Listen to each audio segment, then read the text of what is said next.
Donc moi je m'appelle Raphaël Martin, je suis né à Étanières. J'ai suivi l'école obligatoire donc dans la région du Gros-de-Vaud. Ensuite j'ai poursuivi avec un apprentissage de constructeur d'appareils industriels. Donc c'est un apprentissage de 4 ans. Je suis pas allé très très loin de la maison puisque je l'ai fait à Étanières. Ensuite de ça, j'ai fait un brevet fédéral de chef d'atelier en construction métallique. Et à la suite de ça, j'ai fait une maîtrise fédérale en construction métallique que j'ai terminée en 2016. Par la suite, j'ai voulu me réorienter, donc je cherchais un petit peu dans l'enseignement professionnel. J'ai pas trouvé de place et puis j'ai trouvé un petit peu par hasard une place de maître socio-professionnel dans un atelier de construction métallique. Donc c'est un métier que je connaissais pas du tout. Et là, ça fait depuis 2016 que je travaille chez Afiro à Aubonne. Donc c'est un atelier pour des emplois adaptés, donc des personnes en situation de handicap, où là j'ai le poste de maître socio-professionnel dans cet atelier-là. C'était pas trop long comme trajet, ça a été ces années-là? Moi, je suis quelqu'un de très positif, donc je le vois d'un bon côté. Ça m'a permis de réviser mes cours, de bosser dans le train. J'avais aussi pas mal de facilité aux cours, donc j'ai assez peu ouvert mes livres à la maison grâce à ces longs trajets de train.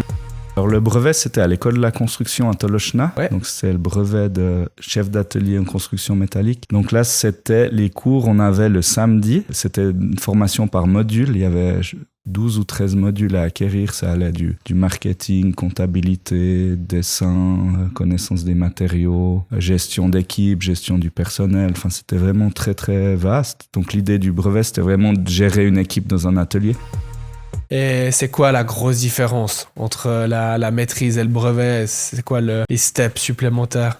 La maîtrise, c'est vraiment pour diriger une entreprise, donc petite à moyenne entreprise. Donc il y a vraiment beaucoup de comptabilité analytique, de gestion, de personnel et d'entreprise beaucoup plus poussée. On a fait aussi des calculs statiques pour des structures porteuses et ce genre de choses qu'on n'a pas du tout fait au brevet. On est aussi allé beaucoup plus loin dans le dessin pour amener des solutions beaucoup plus techniques.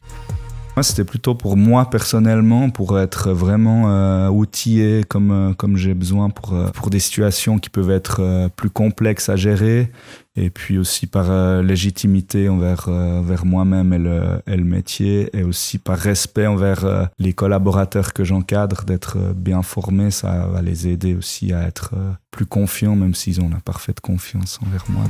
Moi, je me vois très bien continuer encore quelques bonnes années dans ce rôle-là parce que, comme je disais tout à l'heure, j'ai une super liberté, le travail il est hyper varié et puis on a une super équipe aussi. Dans une entreprise, c'est presque aussi important que le travail qu'on fait.